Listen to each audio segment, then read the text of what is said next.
ఈరోజు కేంద్ర ఆర్థిక శాఖ మంత్రి నిర్మలా సీతారామన్ ప్రవేశపెట్టిన కేంద్ర బడ్జెట్ తెలంగాణ రాష్ట్రానికి తీవ్రమైన అన్యాయం చేసింది, తీరని అన్యాయం చేసింది.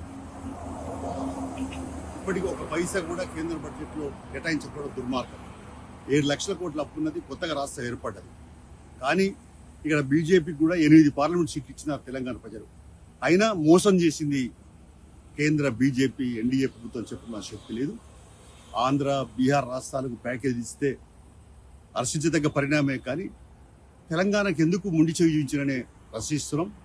అలాగే పెన్షన్లకు లేకుంటే స్టాప్ రేటు లేకుంటే ఇట్లాంటివన్నీ కొన్ని కూతూ మంత్రంగా ప్రవేశపెట్టిన అసలు నిత్యావసర ధరలు, గ్యాస్ ధరలు అన్ని పెరిగిపోయి పెనుభారంగా తయారైనటువంటి పరిస్థితిలో వాటి గురించి ఏం చేయలేదు. తెలంగాణ కోసం కనీసం ఒక సాగునీటి ప్రాజెక్టు కూడా ఇవాళ పూర్తిగాక ఇబ్బందులు పడుతున్నాయి. ఒక సాగునీటి ప్రాజెక్టు కూడా జాతీయ హోదా కల్పించలేదు.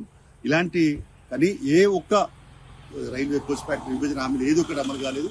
దీన్ని తీవ్రంగా నిరసించాల్సిన అవసరం ఉంది. తెలంగాణ ప్రజలు మాత్రం బీజేపీకి తప్పనిసరిగా వాత బిట్టక తప్పదు.